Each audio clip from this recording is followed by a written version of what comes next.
तिवारी की अचानक और छोटे मंच पर बीजेपी ज्वाइन करने की कहानी आई सामने। अपने ज्वाइनिंग के एक दिन बाद ही जितेंद्र तिवारी ने चली चाल, अपने 3 करीबी पूर्व तृणमूल पार्षदों को कोलकाता बुलाकर कराया बीजेपी ज्वाइन। बीजेपी ज्वाइन करने के बाद आसनसोल में जितेंद्र तिवारी का फूंका गया पुतला, आसनसोल नगर निगम का किया गया शुद्धिकरण। बंगाल में चुनाव के दौरान रिकॉर्ड संख्या में तैनात होंगे केंद्रीय सुरक्षा बलों के जवान, पहले चरण तक ही आ जाएंगी 650 कंपनियां।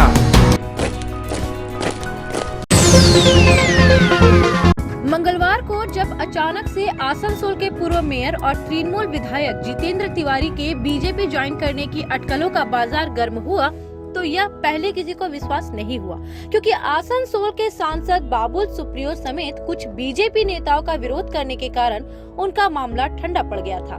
लेकिन मंगलवार को सब अचानक से हो गया और जितेंद्र तिवारी ने बीजेपी का झंडा थामने के बाद हुगली के वैद्यवाटी के सभा मंच से जय श्री राम का नारा भी पुरजोर लगा दिया।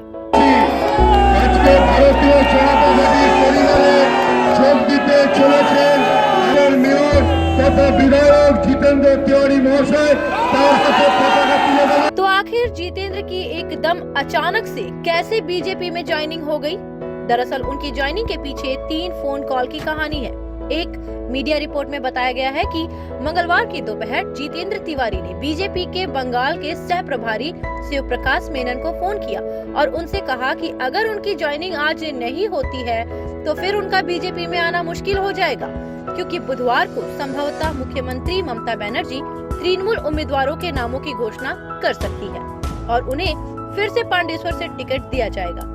अगर उम्मीदवारों की लिस्ट में उनका नाम होता तो उनके लिए ज्वाइन करना मुश्किल हो जाएगा। जितेंद्र के फोन के बाद शिव प्रकाश मेनन ने प्रदेश बीजेपी अध्यक्ष दिलीप घोष को फोन किया और फिर दिलीप घोष की सलाह के मुताबिक जितेंद्र तिवारी की मंगलवार की शाम ही हुगली के वैद्यवाटी में परिवर्तन रथ यात्रा के तहत होने वाली सभा में ज्वाइनिंग की बात तय की गई।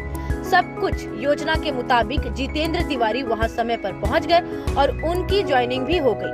दरअसल शिव प्रकाश मेनन ने दिलीप घोष से बात करने के बाद जितेंद्र तिवारी को फोन किया और उन्हें वैद्यवाटी पहुंचने को कहा। मेनन की सलाह के मुताबिक जितेंद्र आसनसोल से ये कहकर निकले थे कि वे कोलकाता अपने इलाज के लिए जा रहे हैं। इससे आसनसोल और कोलकाता में उनकी ज्वाइनिंग की बात उजागर नहीं हुई। यहाँ तक कि बीजेपी के बड़े नेताओं को भी इसकी भनक नहीं लगी।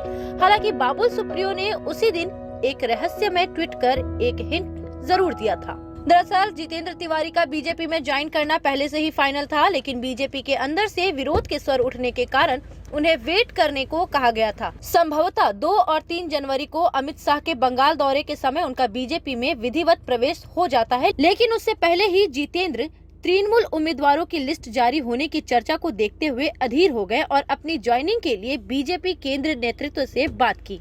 इस तरह से मंगलवार को जितेंद्र ने एक छोटे मंच से ज्वाइन कर लिया, जहां बीजेपी का कोई केंद्रीय नेता मौजूद नहीं था। हालांकि इससे जितेंद्र तिवारी को कोई फर्क नहीं पड़ा है और न ही उनके समर्थकों को। उनके बीजेपी ज्वाइन करते ही सागतोड़िया में जश्न मनाई गई। जितेंद्र के करीबी पूर्व पार्षद अभिजीत आचार्य ने, जिन्होंने पिछले दिनों अपनी पत्नी के साथ बीजेपी ज्वाइन किया था, दिवाली मनाई और पटाखे भी फोड़े। কারণ রাম যেমন অযোধ্যায় ফিরে এসেছিলেন তখন দিওয়ালি হয়েছিল। আজ আমাদের জিতেন্দ্র তিওয়ারি মহাশয় বিজেপিতে যোগদান করলেন, সেই খুশিতে আমরা দিওয়ালি মানালাম।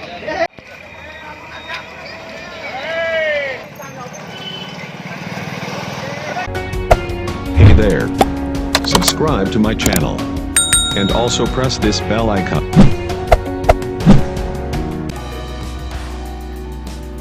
आसनसोल के पूर्व मेयर जितेंद्र तिवारी ने अपने ज्वाइनिंग के एक दिन बाद ही आसनसोल के 3 पूर्व तृणमूल पार्षदों को बीजेपी में ज्वाइन करा दिया है। तिवारी मंगलवार से ही कोलकाता में है और उनके इशारे मिलते ही आसनसोल नगर निगम के 3 पूर्व पार्षद अमित तुलसियान, बप्पी व्हीलर और साधन पाल कोलकाता पहुंच गए। Amit ward number 21, Bapi ward number 18 और साधन वार्ड नंबर 103 के पार्षद थे।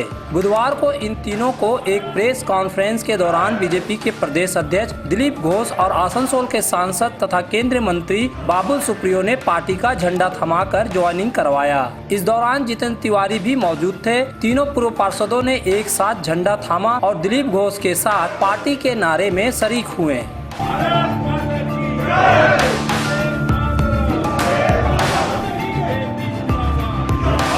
जितेंद्र तिवारी के दो करीबी पूर्व पार्षद अभिजीत आचार्य और उनकी पत्नी इंद्रानी आचार्य ने 10 दिन पहले ही आसनसोल में शुभेंदु अधिकारी की सभा में बीजेपी ज्वाइन कर लिया था। मंगलवार को और 3 पार्षदों ने ज्वाइन कर लिया। इस तरह से तृणमूल कांग्रेस के 5 पार्षद बीजेपी का झंडा थाम चुके हैं। माना यह जा रहा है कि आने वाले दिनों तृणमूल कांग्रेस के कई और पार्षद बीजेपी में शामिल हो सकते हैं। अब दूसरे दलों की और कौन कौन नेता बीजेपी का नारा लगाएंगे या तो समय ही बताएगा। 3 महीने तक चली अटकलों और खींचतान के बाद आखिर आसनसोल के पूर्व मेयर, तृणमूल कांग्रेस के पूर्व जिलाध्यक्ष तथा पांडेश्वर के विधायक जितेंद्र तिवारी ने मंगलवार की शाम को बीजेपी ज्वाइन कर लिया था। लेकिन उनके ज्वाइन करने के बाद ठीक उसी तरह की प्रतिक्रिया दिखाई दी है जब उन्होंने दिसंबर के मध्य में इस्तीफा देते समय राज्य के मंत्री फिरहाद हकीम पर जोरदार हमला बोला था। तब उनकी तस्वीर वाले बैनर फाड़ दिए गए थे। उनकी तस्वीरों को जूते चप्पलों से रौंदा गया था और यहाँ तक कि उनकी तस्वीरों पर कालिक भी पोत दी गई थी। उनके विधानसभा केंद्र पांडेश्वर के हरिपुर स्थित उनके विधायक कार्यालय पर तृणमूल नेताओं द्वारा कब्जा कर लिया गया था और उनके नेम प्लेट को हटा दिया गया। तोड़फोड़ भी की गई थी। अब करीब 3 महीने बाद यही सब कुछ दोहराया गया है जब जितेंद्र तिवारी ने हुगली में बीजेपी के प्रदेश अध्यक्ष दिलीप घोष के हाथों पार्टी का झंडा थाम लिया है। बुधवार को आसनसोल के बस स्टैंड के निकट तृणमूल कांग्रेस की ट्रांसपोर्ट यूनियन के नेता राजू अहलूवालिया के नेतृत्व में जितेंद्र के खिलाफ प्रदर्शन किया गया और उनके पुतले जलाए गए। जितेंद्र की तस्वीर वाले पुतले पर जूते चप्पलों की माला भी पहनाई गई और एक पोस्टर लगाया गया था जिसमें बीजेपी के नारे R9 अन्याय के तर्ज पर लिखा था R9 दौरकार। पुतला दहन के समय खूब नारेबाजी भी की गई। जितेंद्र तिवारी मुर्दाबाद, जितेंद्र तिवारी मुर्दाबाद, जितेंद्र तिवारी मुर्दाबाद, जितेंद्र तिवारी दूर हटो, बीजेपी के दलाल जितेंद्र तिवारी दूर हटो। जितेंद्र तिवारी के खिलाफ प्रदर्शन का नेतृत्व दे रहे राजू अहलूवालिया ने कहा कि जितेंद्र का बीजेपी में जाने की पहले से योजना थी, लेकिन तृणमूल कांग्रेस के लिए ये अच्छा ही हुआ। अंत हुआ है। जो हिटलर अपने आप को आसनसोल का बहुत बड़ा महान माने अपने आप को भगवान समझता था, अपने आप को बहुत बड़ा हिटलर समझता था, आज उसका अवसान हो गया। देखिए कहाँ चला गया। उसका असली चेहरा तो बहुत दिनों से लोगों ने जान गया था। फिर भी वो जो है जिसकी गोद में जाके बैठ गया वो तो प्रमाणित था, क्योंकि यहाँ पर उसका दुर्नीति और दाल गलने वाली नहीं थी, इसलिए यहाँ से वो विदाई हुआ है। इधर लगातार दूसरे दिन पार्टी के वरिष्ठ नेता वी शिवदासन यानी दासू ने भी प्रेस कॉन्फ्रेंस कर जितेंद्र तिवारी पर हमला किया, लेकिन साथ ही उन्होंने कहा कि उनके जाने से पार्टी को कोई फर्क नहीं पड़ेगा क्योंकि उनके साथ जनता नहीं है। मेरा 9 सीट, ये 9 सीट हम जीतेगा और 1 सीट बीजेपी को नहीं मिलेगा। जो जितेंद्र तिवारी गया ना, बीजेपी का कलकत्ता का नेतृत्व को मालूम होगा, आफ्टर इलेक्शन विधानसभा इलेक्शन में जिला का रिजल्ट आने के बाद वो नेता लोग माथा में हाथ रख के बैठेगा। इसको लेके हम लोग फंसा था। बहुत बीजेपी का कार्यकर्ता हमको फोन करके बोला, भैया हमारा दल को ही डुबा दिया, आप लोग आराम से जीतेगा। हमारा साथ में बहुत बीजेपी का कार्यकर्ता कॉन्टेक्ट कर रहा हो, हम लोग तृणमूल करेगा और हम लोग बीजेपी में नहीं जाएगा। आप देखिए रिजल्ट क्या हो रहा। जिस आदमी को हाथ पकड़ के राजनीतिक में लाया, कामदा में दिखाया कामदा, उसको लात मारने में उसको समय नहीं लगा, तो बीजेपी का यहाँ का नेता लोगों को पता देगा। ये वो राजनीतिक करता है, अहंकार का राजनीतिक का, वो उसका नाम आप लोग सुना है, जितेंद्र तिवारी। 2015 में जो मेयर होने के बाद उसका नाम सुना है। उसका पहले उसका नाम कभी सुना था? 2009 में कॉर्पोरेशन का चेयरमैन बनाया था, उस समय उसका नाम सुना है। उसका पहले कभी सुना था? कभी एक ब्लॉक का राजनीति किया, कभी एक वार्ड का राजनीति किया, कभी जिला का राजनीति किया। कुर्सी मिलने के बाद जब पब्लिक से जो रेस्पेक्ट मिलता था तो वो अपने आप को अहंकार में और रेस्पेक्ट को भूल गया, सोचा मेरा नाम पर आदमी जिंदाबाद कर रहा हूं। और भैया जिंदाबाद, तृणमूल जिंदाबाद नहीं था, ममता जी जिंदाबाद नहीं था, अभिषेक बनर्जी जिंदाबाद नहीं था, भैया जिंदाबाद। आज ये भैया कहने वाला भी उसका पीछे नहीं जाएगा। हम कुछ दिन पहले जब पहले बीजेपी में जा रहा था ना, हम हमारा पार्टी नेतृत्व को बोला था इसका साथ में 5 तो भी बीजेपी में जाएगा नहीं, तृणमूल छोड़। जहां तृणमूल कांग्रेस की ट्रांसपोर्ट यूनियन की तरफ से पूर्व मेयर जितेंद्र तिवारी के बीजेपी में जाने पर उनका पुतला फूंका गया, वहीं आसनसोल नगर निगम का भी कुछ तृणमूल नेताओं और समर्थकों ने शुद्धिकरण किया। बुधवार को ये लोग आसनसोल नागरिक वृंद का बैनर लेकर नारेबाजी करते हुए नगर निगम पहुंचे और मुख्य भवन के द्वार पर गोबर और गंगाजल डाला। आपको बता दें कि जितेंद्र तिवारी आसनसोल नगर निगम में 5 सालों तक चेयरमैन और फिर 5 सालों तक मेयर थे।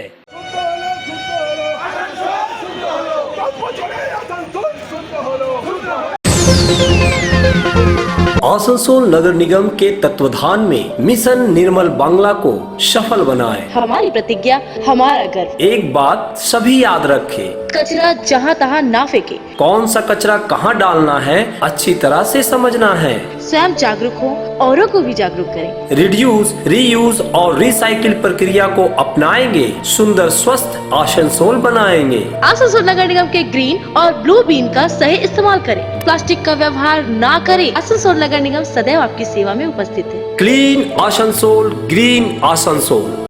जय श्री टेलीकॉम, एक मल्टी ब्रांड मोबाइल शोरूम। अगर आपको लेटेस्ट ब्रांड का मोबाइल चाहिए तो तुरंत आइए बरनपुर के स्टेशन रोड स्थित जय श्री टेलीकॉम। यहाँ ऑनलाइन प्राइस पर हर ब्रांड का मोबाइल उपलब्ध है। सभी कंपनियों से इजी फाइनेंस की सुविधा। तो देर न कीजिए, तुरंत आइए बरनपुर के स्टेशन रोड स्थित Jai Shri telecom, a house for multi brand mobile phone, station road Burnpur.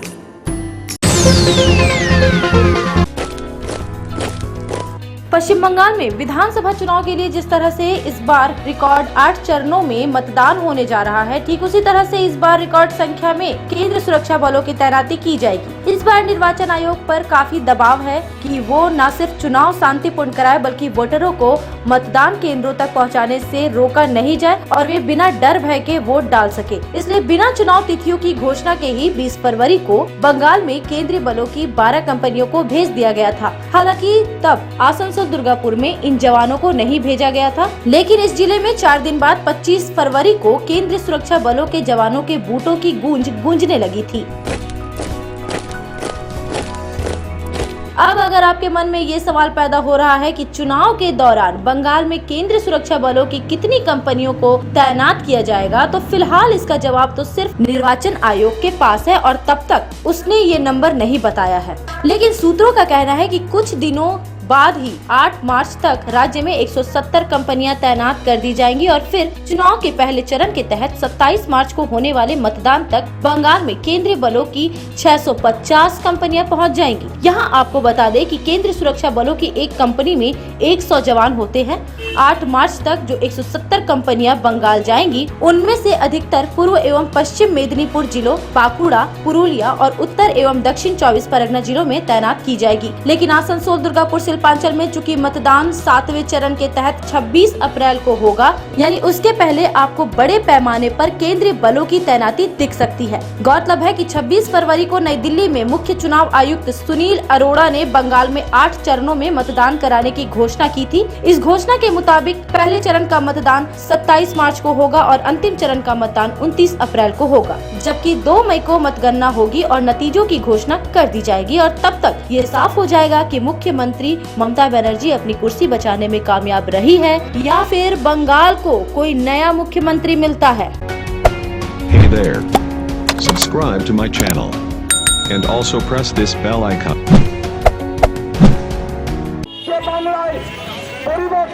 सोमवार की रात आसनसोल दक्षिण थाने से कुछ मीटर की दूरी पर हुई एक सड़क दुर्घटना और उसमें एक युवक के मारे जाने की घटना को लेकर कांग्रेस ने थाने पर प्रदर्शन किया। यह प्रदर्शन Asansol south block Congress committee के बैनर तले किया गया। प्रदर्शन के दौरान कमेटी के अध्यक्ष शाह आलम, शाहिद परवेज, मुनीर बेग समेत अन्य नेता मौजूद थे। प्रदर्शन के बाद कांग्रेस नेताओं का एक प्रतिनिधि मंडल थाने के अंदर गया और थाना प्रभारी को एक ज्ञापन सौंपा, जिसमें कहा गया था कि पुलिस के अत्याचार के चलते आम लोगों को काफी परेशानी हो रही है। खासकर पुलिस द्वारा गाड़ी चालकों से अवैध वसूली को लेकर चिंता जताई गई थी। इसके साथ ही सोमवार की रात दुर्घटना में मारे गए विकास घोष के परिजनों को इंसाफ देने की मांग की गई।